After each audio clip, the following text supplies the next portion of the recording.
Bonjour et bienvenue à tous, je suis Anthony Gonnet-Vandeporte et vous êtes sur le podcast de No Limit. Aujourd'hui, je rencontre Nathanaël Sapé. Il est spécialisé dans l'audiovisuel et dans les sports extrêmes, comme vous le verrez. C'est aussi un adepte du parapente. Il va nous parler des voyages qu'il a réalisés, de ses méthodes de concentration, de comment il arrive à narrer des histoires à travers ses vidéos, les méthodes qu'il utilise pour rendre ses créations incroyables, le schéma narratif qu'il utilise, où il sélectionne ses musiques, comment il s'entoure pour obtenir le meilleur film qui soit.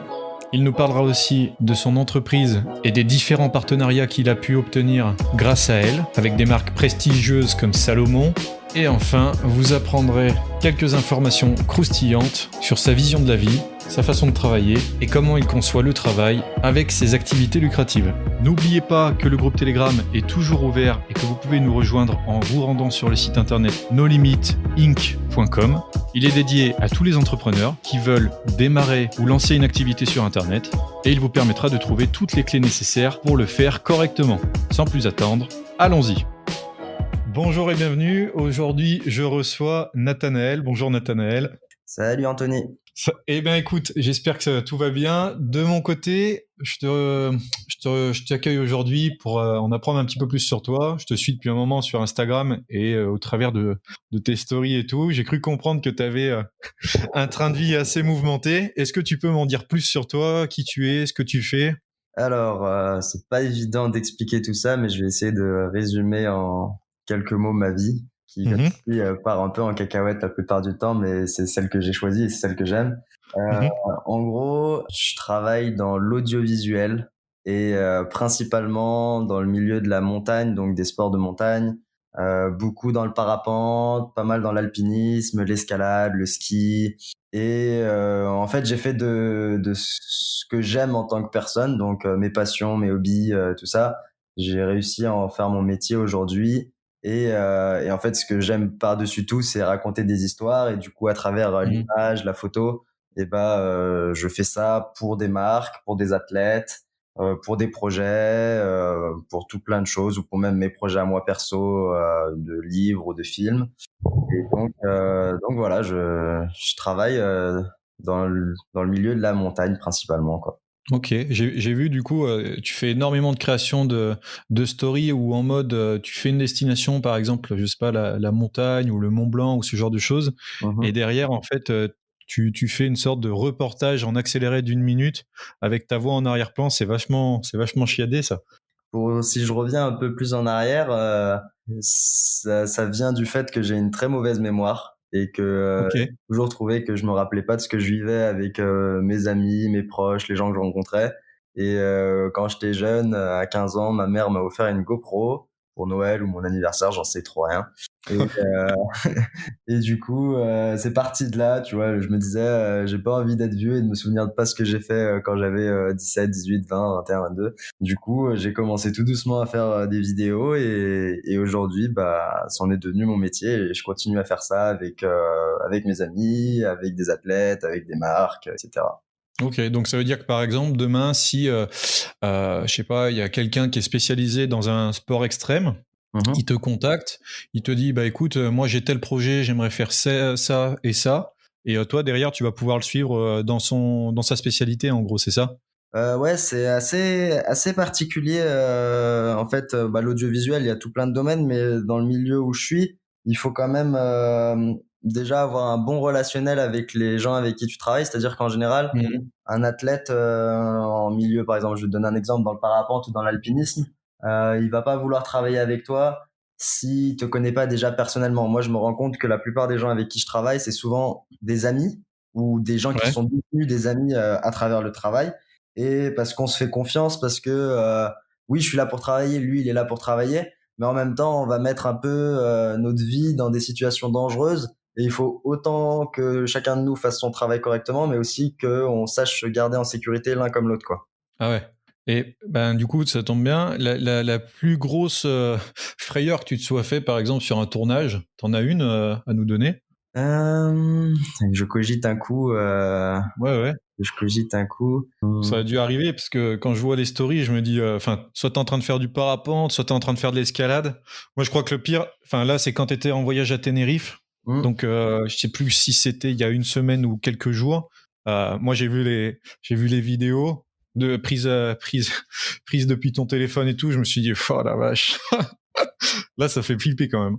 Bah écoute, ouais, il y a eu pas mal de moments dans ma vie où je me suis fait peur, mais en même temps, j'essaie de bien calculer les risques et de savoir jusqu'à où je pousse. Mais ouais, il y a eu des moments, par exemple, en janvier, là, j'étais en Colombie pour un tournage bah, dans le parapente, quoi, dans ce milieu-là. Et Mhm. on a volé pendant 5-6, enfin, on a décollé tôt le matin, genre vers 11 heures, et on a dû faire 5-6 heures en l'air.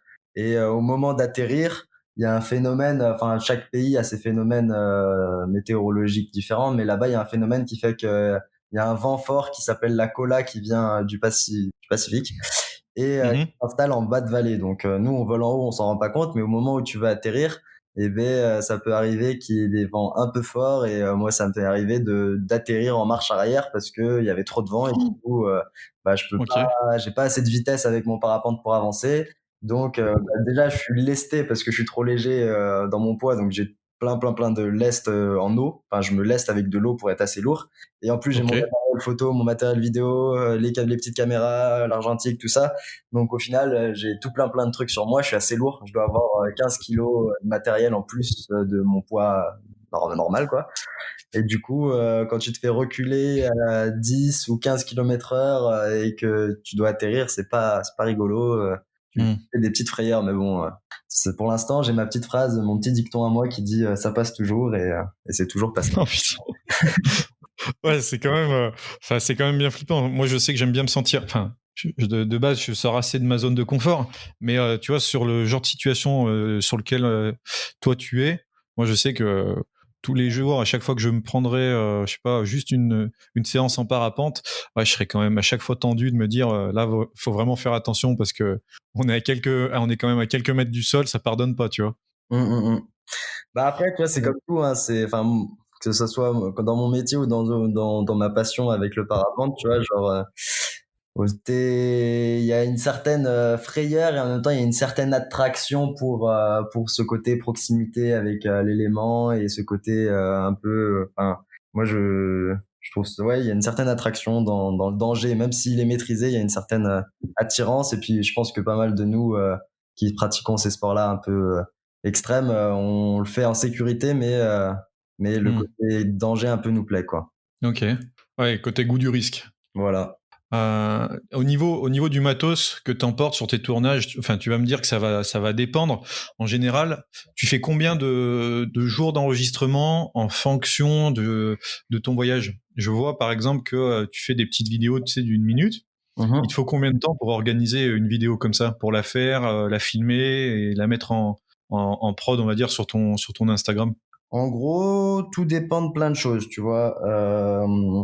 Ça dépend du projet. Donc, si c'est un projet pro ou avec une ligne directrice, si c'est un projet un peu perso avec carte blanche, ou si c'est un projet pro mais carte blanche, ça Ouais. dépend de tout plein de trucs qui se mettent en ligne et qui font que le projet prend beaucoup de temps ou moins de temps.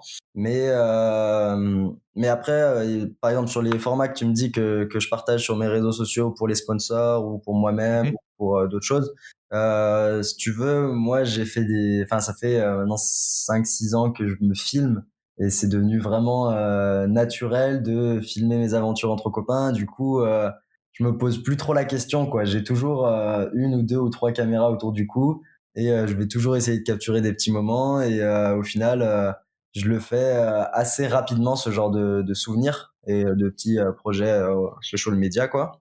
Donc Mhm. ça va vite et puis j'aime bien que ça soit assez dans l'instant présent. Par exemple, comme je te disais, tu vois, j'ai atterri il y a 4 jours, 3-4 jours de Tenerife et, Ouais, j'ai vu, ouais. j'ai un post qui va sortir ce soir, j'ai les stories qui sont déjà sorties. Enfin, j'essaye que ça soit assez dans l'instant présent. Et après, inversement, tu vois, pour d'autres gros projets, comme on a bossé avec Millet l'année dernière, cette année on a bossé avec Salomon, avec tout plein de marques dans le milieu du sport, quoi. Et En là, français et en anglais, c'est ça? ouais, enfin, différents types de marques. Je bosse en ce moment aussi avec Arc'teryx, qui est pour le coup pas du coin. Donc du coup, ouais, ça dépend vraiment de l'envergure du projet. Et il y a des projets, par exemple, de films où l'envergure, enfin le but du projet, c'est pas de le sortir sur les réseaux sociaux, c'est de le sortir en festival, le sortir en cinéma, et tout de suite, ça a beaucoup plus de contraintes techniques, beaucoup plus de réflexion aussi dans la narration de ce qu'on veut raconter. Donc, c'est des projets qui peuvent prendre 3, 4 semaines ou 3, 4 mois, quoi. Et par exemple, le Mhm. projet de film qu'on a pu sortir au cinéma devant 2 salles pleines en octobre, et bah, c'est un projet qui a été filmé en janvier de l'année dernière et qui est sorti seulement en octobre de cette année. Donc, ça a pris pas mal de mois Et, avant de et voir. avec le Covid. Ouais, et avec le Covid, etc. Il était censé sortir un poil plus tôt, mais de base, c'était quand même ces dates-là, quoi. C'était un bon 8 mois d'attente avant de sortir ce projet, quoi. Mhm. Et c'est sorti en cinéma indépendant, c'est ça? Ou c'est sorti vraiment en cinéma grand public?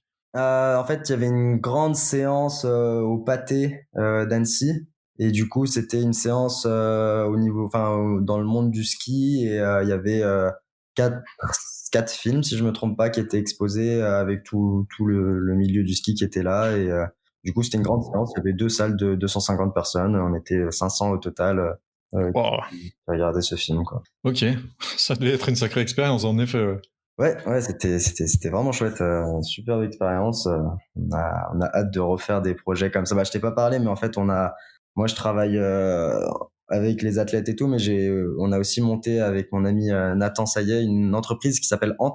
Et, Ouais, j'ai vu vaguement, ouais. mm, et du coup, en fait, on se spécialise vraiment dans le milieu narratif, parce que bah, ce qui nous plaît à tous les deux le plus, c'est pas que la montagne, mais c'est vraiment raconter une histoire. Et moi, j'aime beaucoup la montagne, donc c'est une attirance, mais c'est vraiment pouvoir raconter des histoires qui ont un impact sur tout plein de choses, enfin, que ce soit sur l'écologie, que ce soit sur notre manière de consommer, que ce soit sur les sports qu'on aime, les voyages qu'on aime, les expériences qu'on aime vivre.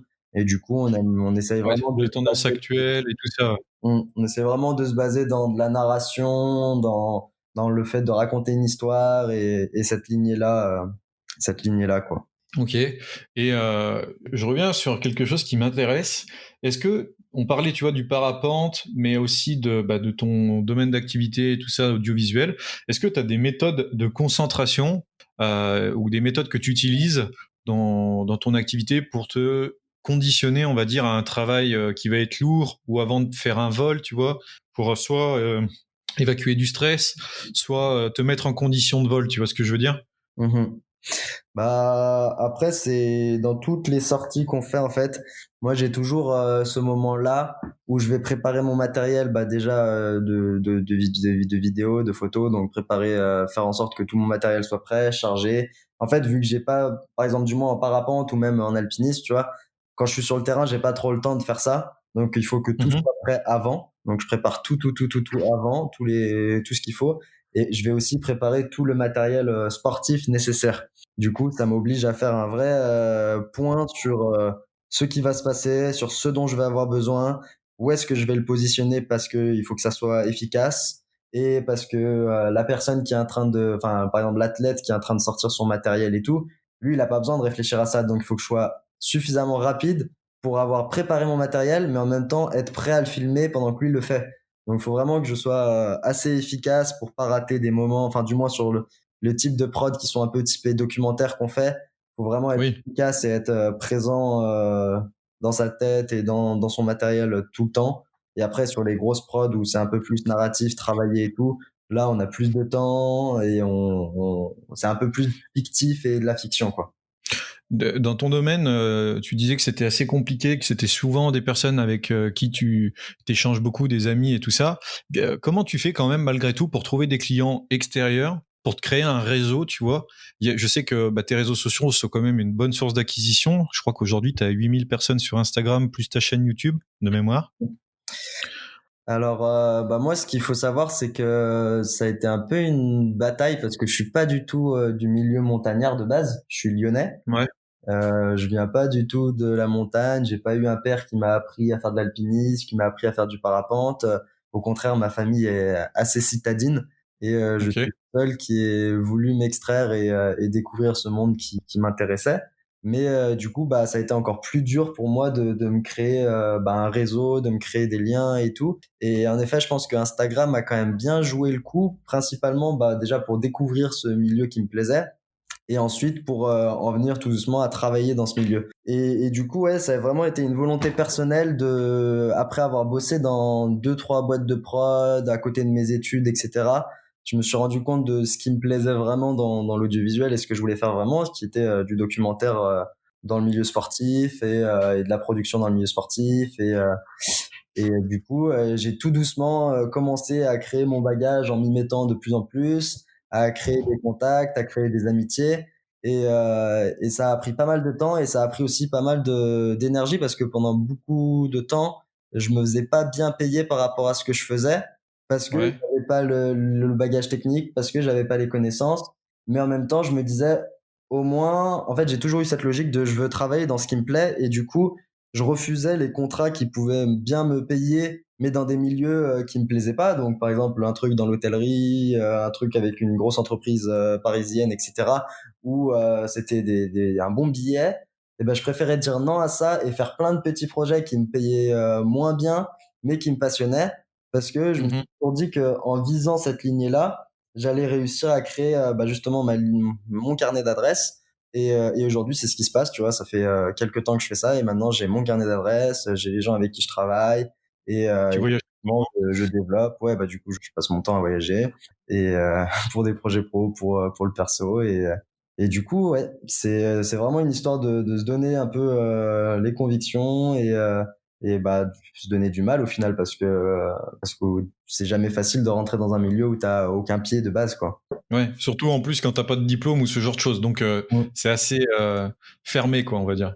Ouais, c'est des milieux qui sont assez fermés, qui sont pas évidents, qui coûtent cher mine de rien parce que bah on n'a pas parlé du matériel, mais que ça soit en alpinisme, en parapente, en ski de randonnée, en escalade, tout ça, à chaque fois le matériel c'est quand même un bon billet et tant que t'as pas le matériel, bah tu peux pas débuter à pratiquer cette chose, enfin ce sport ou cette passion.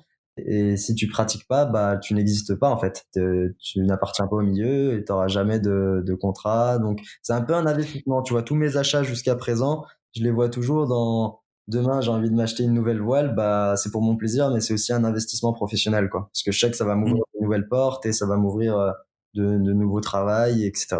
Ouais, par exemple, si tu achètes une voile qui est noire, je sais pas, mais une voile qui est noire, bah tu sais que derrière, tu peux peut-être coller un logo dessus quand il y a une entreprise qui se fait un sponsoring ou quelque chose comme ça, quoi. Mhm.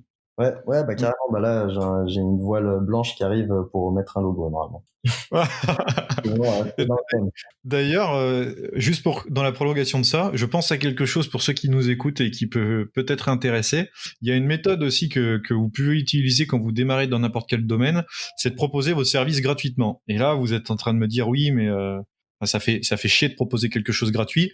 Alors au-delà du raisonnable évidemment, mais vous proposez ça gratuitement et derrière vous faites ce qu'on appelle une étude de cas de tout ce que vous avez fait pour cette entreprise et ensuite vous le postez sur votre réseau social favori et derrière vous en faites une étude de cas aussi sur votre site internet et ça permet à des grosses entreprises des fois de prendre contact avec vous et de montrer comment vous travaillez, de montrer ce que vous avez fait et derrière bah voilà, vous dites à l'entreprise que c'était gratuit, mais que si quelqu'un les contacte, vous dites que c'était tant. Et ça permet petit à petit de se créer un réseau aussi. Ouais, clairement, clairement. Bah, je pense que enfin, pour beaucoup de gens qui sont dans des milieux un peu comme le mien, on a tous donné un peu de notre énergie et de notre temps pour commencer et tout doucement, on voit tous, enfin, pour beaucoup d'amis qui sont dans le même milieu que moi, on commence tous à bien voir les fruits arriver. Et c'est quand même assez gratifiant après pas mal d'années à avoir bossé pour le plaisir de ça. Mais bon, au bout d'un moment, il faut quand même payer ses factures et vivre, hein. Ah ben, ouais, c'est sûr. Quand la passion peut aussi permettre de payer les factures et tout, c'est encore mieux. C'est Oui, encore mieux. c'est clair, c'est clair. J'en profite parce que ça peut être hyper intéressant. Comment tu fais? Est-ce que tu as une idée de... Je sais pas si tu peux nous le révéler, si c'est ta recette secrète, mais ou nous donner des pistes. Est-ce que tu peux nous dire comment tu fais pour créer une histoire incroyable? Moi, je sais qu'à chaque fois que je regarde une de tes vidéos qui sort, je suis en mode bloqué sur la story. Tu remets des heures et des heures de ta vie en boucle dans ta tête et tu te dis waouh, oui, c'est vrai que nanana. Comment tu fais pour créer cette sensation, le tout dans une vidéo aussi condensée? C'est des années à avoir fait ça enfin, tu vois, depuis le début, j'ai toujours voulu raconter une histoire et c'était Mmh. la chose la plus importante pour moi dans l'audiovisuel, que ce soit en photo, que ce soit en vidéo, que ce soit sur d'autres types de créations qu'on fait aussi. J'ai toujours aimé vraiment faire en sorte que les personnes qui regardent ça se sentent impliquées, enfin vivent à travers cette expérience et que ça puisse les inspirer à eux-mêmes vivre leurs propres expériences. Et, euh, Mmh. et je pense que j'en ai fait tellement, enfin je peux même pas te dire le nombre de vidéos que j'ai fait dans ma vie, mais Ah ouais, non, mais j'ai vu, enfin, moi j'ai fait un tour à la fois sur ta chaîne YouTube et où j'ai trouvé que c'était vraiment n'importe quoi parce que l'algorithme, à mon sens, te met pas assez en avant par rapport à la qualité du contenu que tu proposes. mm. Voilà, je me suis dit, c'est quand même incroyable. Et après, je vois les photos, les stories qui passent sur Insta, je me dis, waouh, c'est exceptionnel. Ouais, C'est vraiment incroyable. et encore, tu vois, il y a des trucs que j'ai supprimés parce que j'ai commencé, quand je te disais ma première GoPro que ma mère m'a offert, j'ai commencé à faire des vlogs. Et pendant un an, je mettais un vlog toutes les semaines, mais ils sont plus accessibles. Mais j'ai fait énormément de vlogs dans ma jeunesse et je pense que c'est aussi le début de la réflexion à comment raconter une histoire. En fait, je prends toujours le temps de travailler sur du papier avant, ou enfin pas Un script. prendre des projets, mais quand c'est des projets qui me tiennent vraiment à cœur et je veux vraiment pousser la narration, bah, je prends du papier et je commence à créer des lignes directrices un peu différentes, je les entremêle, Mhm. enfin, j'essaie de faire mon fil rouge et à partir de là, je commence à vraiment me mettre sur du numérique et à développer ce qui me plaît. Mais même en fait, ça va bien au-dessus devant ton ordi comment ça crée, et ça va aussi dans ta manière de filmer. Qu'est-ce que tu veux capturer et du coup, Ouais, c'est très cinématographié. il faut vraiment ouais, réfléchir à comment tu vas vouloir raconter ton histoire, qu'est-ce que tu veux mettre en valeur, si c'est la beauté des paysages, si c'est la beauté de ce qui se passe, si c'est l'expérience que tu veux retranscrire pour que d'autres personnes puissent la vivre à travers ces images. Il y a plein de types de narration possibles, mais moi ouais, j'affectionne vraiment celle où bah enfin du moins sur celle que je fais sur mes réseaux sociaux, c'est court, intense et tant que tu restes là À à, contempler. ouais, enfin je sais pas comment dire, mais à comprendre et à visualiser et à pouvoir te mettre à la place de la personne qui est en train de le faire, quoi. Hmm. Dans ta construction, tu vois, de ces vidéos, est-ce que tu as on va dire, des astuces ou des applications favorites? Tu vois, par exemple, pour aller chercher des musiques, bah, si tu veux, on peut le faire point par point. Pour monter tes vidéos, tu utilises quoi? Alors moi je travaille avec la suite Adobe, donc Ok. vraiment avec Premiere Pro.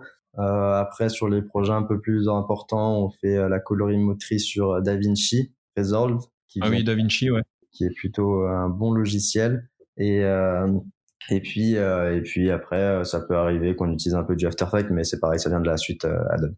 Donc Ok. principalement, c'est ces logiciels-là que j'utilise et qu'on utilise aussi avec les collègues avec qui je travaille. Ok. Au niveau tout ce qui est musique, parce qu'il y en a, franchement, je sais pas où tu les prends, mais même moi, en ayant fait du Shazam ou ou ce genre de choses sur tes musiques, pour essayer de récupérer et pouvoir les entendre, tu vois, ou les mettre dans mes playlists, j'arrive pas à mettre la main dessus de temps en temps. Alors, je me suis dit que tu utilisais.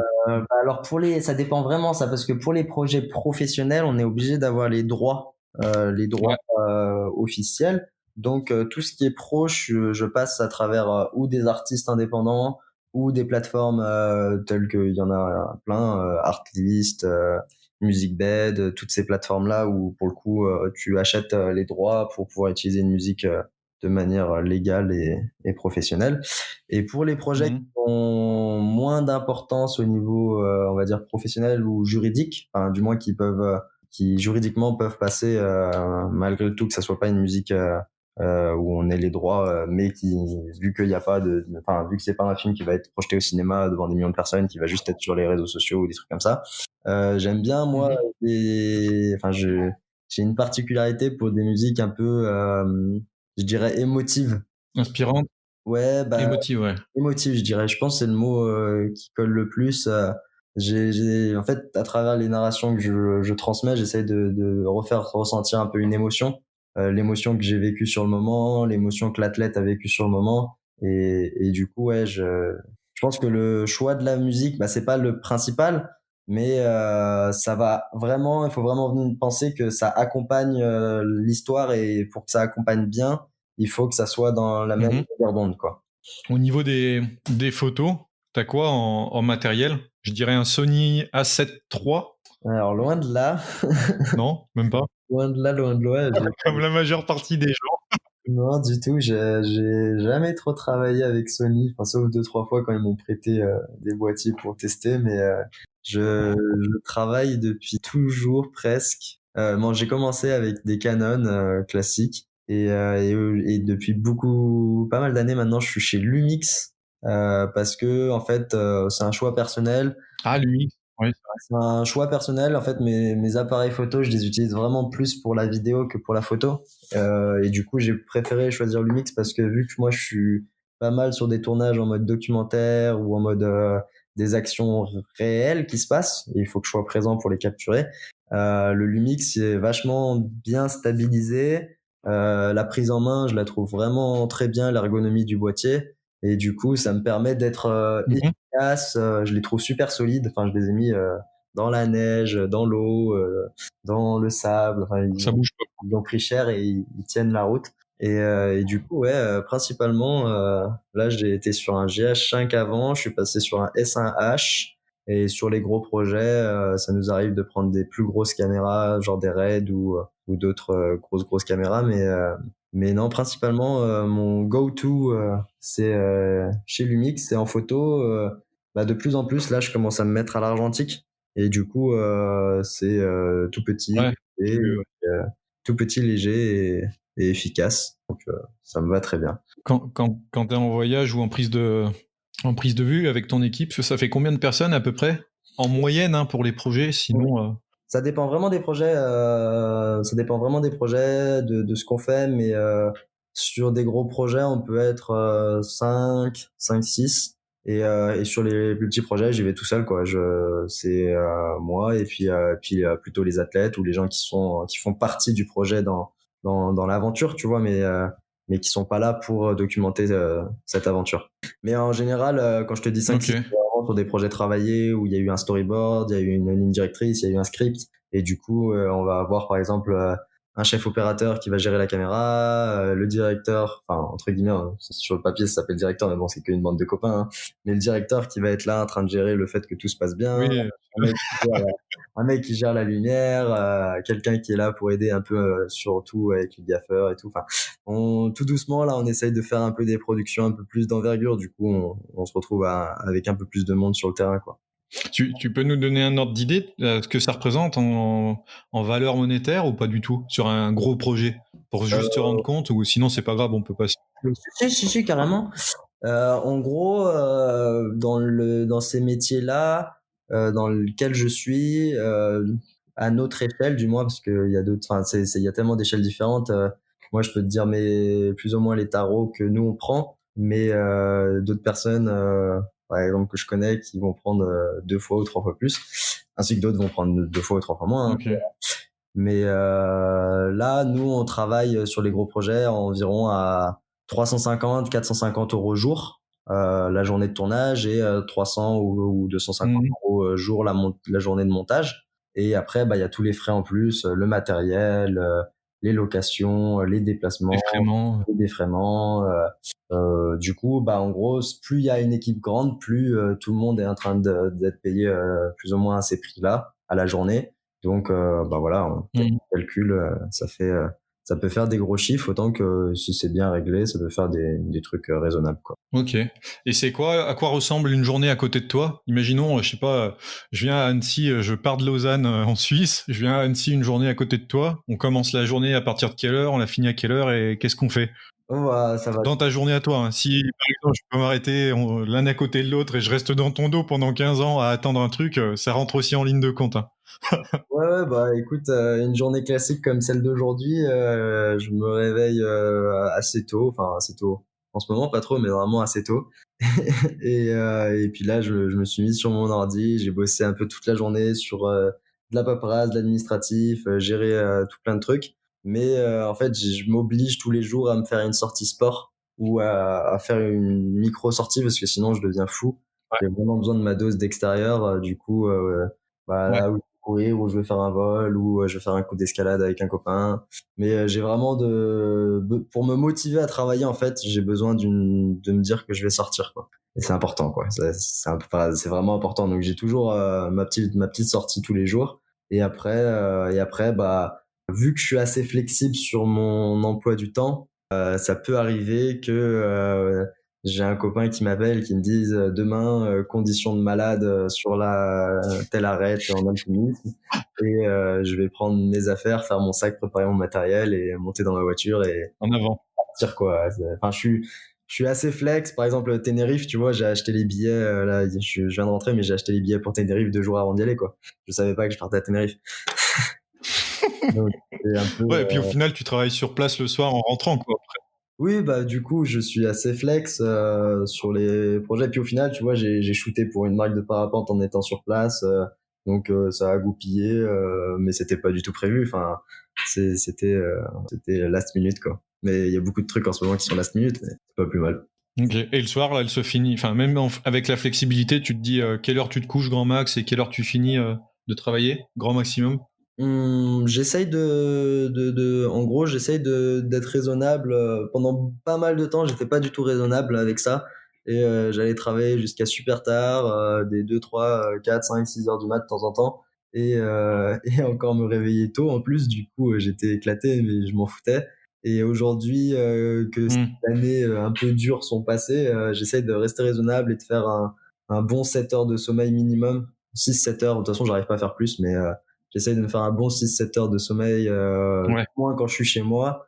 Et quand je suis en tournage, par contre, ça peut arriver que les journées soient vraiment, vraiment longues et que les dodos soient vraiment, vraiment courts. Ouais. Team tôt, team lever tôt, ouais, pareil. Enfin, moi, je rentre aussi là-dedans. Je sais que t'as l'impression quand même d'avoir beaucoup plus longtemps dans ta journée quand tu te lèves à 6h45 et que tu te couches à 22h. Enfin, allez, 22h, 22h30. Que quand tu te réveilles à 10h, moi, j'ai vraiment l'impression d'avoir fusillé le reste de la journée. Donc, Ah ouais, c'est clair. je te comprends à 100%. C'est clair, ouais, la journée est tellement plus productive quand on se réveille tôt. Ouais. Et t'as des recommandations de pays pour soit shooter, soit pour faire le métier que tu fais? Je pense que pour le métier dans lequel je suis, bah, c'est triste à dire, mais il y a des pays où c'est super dur de faire ce que je fais, quoi. Parce que il y a Mhm. des entreprises qui vont s'intéresser et vouloir mettre les sous, ou alors il faut vraiment déjà le matériel. Enfin, si j'habitais pas en Europe et j'avais pas la monnaie européenne, le prix du matériel est déjà assez élevé. Et du coup, il faut avoir les moyens de pouvoir investir dans ce matériel pour pouvoir avoir une chance bah, c'est pareil qu'un investissement dans ce que je disais du matériel du sport, tu vois. Si t'investis pas dans le Mhm. matériel photo pour premièrement le faire pour toi, et bah, t'arriveras pas à rentrer dans ce milieu, même s'il te plaît. Il y a toujours je pense qu'il y a toujours un premier rapport à faire, personnel. Et même si au final t'arrives pas à rentrer dans le milieu, il y a toujours ce premier rapport à faire pour avoir ce qui est nécessaire pour se donner la chance, en fait, se donner la chance d'accéder à quelque chose de nouveau, à d'autres projets, etc. Mais Ok. j'ai perdu ta question. Non, non, mais c'était ça. C'était un pays, un ou plusieurs pays où t'aimerais, enfin, que tu recommanderais pour ces paysages ou ces points de vue incroyables, tu vois. Ok. Ouais, je suis parti dans le mode boulot, mais moi, ce qui m'attire le plus, je t'avoue, Bah, ça va aussi. ce qui m'attire le plus dans un pays, c'est le fait de pas trop le connaître, en fait. C'est-à-dire que Ok. on est inondé aujourd'hui par les réseaux sociaux de plein de trucs, et tous les pays, on le voit, et puis on sait plus ou moins à quoi ça ressemble, parce que il y en a de partout, quoi. Il y a plein d'images le contenu n'a jamais été aussi présent qu'aujourd'hui, quoi. Et en fait, ce qui m'attire le plus, c'est de pas trop savoir. Par exemple, tu vois, j'ai pris mes billets pour Tenerife. J'étais jamais allé sur cette île, et j'ai regardé aucune photo, aucune vidéo. J'avais vraiment pas envie de savoir qu'est-ce qui m'attendait sur place, quoi. Et je voulais laisser bah, Ouais. mon œil le découvrir en même temps que j'y étais. Et ça, c'est assez important. Et du coup, par exemple, tu vois, un pays qui m'attire pas du tout, mais pourtant que j'imagine est super beau, mais et j'y suis jamais allé, c'est l'Islande, tu vois. Ouais. L'Islande, j'ai l'impression de connaître l'Islande alors que j'y suis jamais allé. Et il y a 2 ans, des copains ont voulu y aller, et j'ai changé le plan, et au final, on est parti aux îles Féroé parce que je voulais absolument pas aller en Islande. Et du coup, Ouais, je me rappelle du voyage au Féroé. ouais, et du coup, on a fait les îles Féroé à la place pour le projet. Et au final, les îles Féroé, je savais pas du tout que ça existait. Enfin, je savais même pas à quoi ça ressemblait. Et c'était vraiment un super voyage. Et je pense que je recherche toujours des endroits que je connais pas, que j'ai pas trop entendu parler, ou un tout petit peu, et où bah, mon imaginaire enfin, ça va être vraiment mon imaginaire et la découverte de mes yeux quand j'arrive, quoi. Ok. Mais après, Euh, bah, il faut quand même que j'en parle, mais j'affectionne particulièrement la Colombie parce que c'est un peu mon deuxième pays, mais voilà. la Colombie, oui, forcément. Là, il y a de quoi faire. Hein. Beau terrain de jeu. Ouais, c'est un sacré terrain de jeu, les gens sont super sympas, c'est vraiment top. T'as quelque chose que tu pourrais dire que le web t'a apporté, que t'aurais jamais eu si le web n'était pas là? Et ben, moi, je me considère carrément comme un autodidacte dans tout ce que je fais. Et du coup, Ouais. dans le web, bah, enfin, maintenant, maintenant, je me nourris moins du web qu'avant, mais et encore, ça dépend. En vrai, je me nourris encore beaucoup du web. Mais par exemple, quand j'ai commencé l'image, je me rappelle que pendant bien 6 mois, un an, tous les matins au petit-déj, je me mettais des tutos. Et c'était mon petit morning routine, tu vois. Tous les matins, je regardais des tutos ou des trucs un peu différents pour apprendre. Et aujourd'hui, je le fais pas forcément sur l'image, mais je passe encore beaucoup de temps à lire des articles, à regarder des tutos, à me renseigner par rapport à des gens qui partagent leurs propres informations sur des domaines différents et variés. Et je Mhm. pense que, enfin, tu vois, vraiment, tout ce que je fais, c'est grâce à deux choses, c'est le web et les rencontres. Je pense que c'est les deux seules formations que bah, j'ai fait des études aussi à côté, mais aujourd'hui, ce qui vraiment m'a apporté le plus, c'est les rencontres et le web. Et c'est là où j'ai appris tout ce que je fais aujourd'hui. Et c'est grâce à ça aussi que j'ai fait plein de rencontres qui m'ont permis d'apprendre en direct avec des gens. Donc, ouais, je pourrais pas m'en passer, quoi. D'ailleurs, je me permets de mettre une recommandation. J'ai vu qu'il y a. Tu connais peut-être le studio Bagel sur YouTube. Ouais. Studio Bagel, notamment, tu as Ludoc, qui est un bon même un excellent réalisateur, directeur de tournage et tout ça. Il a sorti un livre qui s'appelle les bidouilles de montage ou quelque chose comme ça. Et il y a 300 pages où dedans il t'explique toutes les méthodes qu'il utilisait pour faire des films énormes sans budget. Mhm. Du coup, je sais pas si ça peut t'intéresser ou si ça peut intéresser les personnes qui nous écoutent, mais en tout cas, il y a de tout. Il y a de la colorimétrie, et vraiment, c'est fait pour les débutants, c'est fait pour les personnes qui ont pas beaucoup de matos et pas beaucoup de budget. Franchement, je recommande à fond parce qu'il est vraiment bien fait. Ouais, je le connais pas, mais je regarderai. Après, par rapport Ouais, je t'enverrai. au matériel et tout, moi, je sais que ça m'a bloqué au début et j'ai réussi à en faire enfin, j'ai réussi à oublier ça, mais il faut pas se bloquer. Par exemple, si quelqu'un se dit j'ai envie de débuter une carrière dans, je sais pas, l'aviation, la vidéo comme je fais, ou je sais pas, pâtissier ou quoi que ce soit, je pense qu'il faut pas se bloquer au matériel au début. Faut vraiment faire au mieux avec ce qu'on a. Et franchement, aujourd'hui, de temps en temps, je me rends compte que, par exemple, les petites vidéos que je fais sur les réseaux sociaux, certaines, elles ont plus de valeur alors qu'elles sont pas forcément avec du matériel qui coûte super cher. Tu vois, on a le matériel qu'il faut aujourd'hui parce qu'on en a besoin sur certains projets, Ouais. mais un simple téléphone, une simple GoPro, un simple vieux caméscope qui traîne quelque part dans la maison, ça fait aussi très bien le travail si la réflexion autour est bien apportée, quoi. Mmh. Ok. Là, on arrive à la partie que tu ne connais pas et que tu vas découvrir, peut-être avec effroi ou pas. C'est la partie question secrète. Ok. En gros, du coup, pour rappeler le fonctionnement pour les personnes qui écoutent, l'idée c'est d'avoir une question qui est connectée ou non à ton domaine. Mhm. Et tu as le temps que tu veux, il n'y a pas de bonne ou de mauvaise réponse, tu as le temps que tu veux pour réfléchir à la réponse. Et puis voilà, l'idée c'est juste de voir ce que tu en penses, ce que tu ferais, et voilà. Tu me Ok. diras quand tu es prêt, et puis moi, je peux te la poser. Bah, vas-y, hein. Ok. Donc, imaginons que je te donne un budget Mhm. et que ce budget est no limite, d'accord? Tu peux réaliser ce que tu veux avec, mais il faut que les personnes avec qui tu vas travailler et qui vont voir ta réalisation soient extrêmement bluffées. Qu'est-ce que tu fais? Pourquoi tu le fais et où tu le ferais? Ça veut dire, est-ce que tu vas aller dans une destination? Tu dois faire une vidéo? Est-ce que tu vas faire des photos? Est-ce que tu vas faire un court-métrage? Tu vois? tu as vraiment le champ des possibles, tu as juste une enveloppe budgétaire, l'équipe que tu veux derrière, quelle serait la chose que tu fais qui peut juste avoir l'intention de marquer les gens à vie et qui se rappellent d'une de tes histoires tout le temps. Pas évident. C'est pas évident comme C'est vrai, question. c'est pas évident, je te l'accorde. Je te l'accorde. Mais encore une fois, tu as le temps que tu veux pour répondre. Hein. Ça peut être en lien avec tout ce que tu as dit auparavant. Ça peut complètement être déconnecté. Tu peux faire le parallèle avec un de tes rêves le plus cher. Moi, je pense que si j'avais l'enveloppe que je voulais, enfin illimitée, et puis l'équipe que je voulais derrière, avec qui je pouvais travailler, je pense que ce que j'aimerais, c'est justement me détacher de ce que je fais aujourd'hui, mais qui est nécessaire. C'est-à-dire aujourd'hui, je suis obligé de travailler avec une marque, avec un partenaire, un sponsor, et Mhm.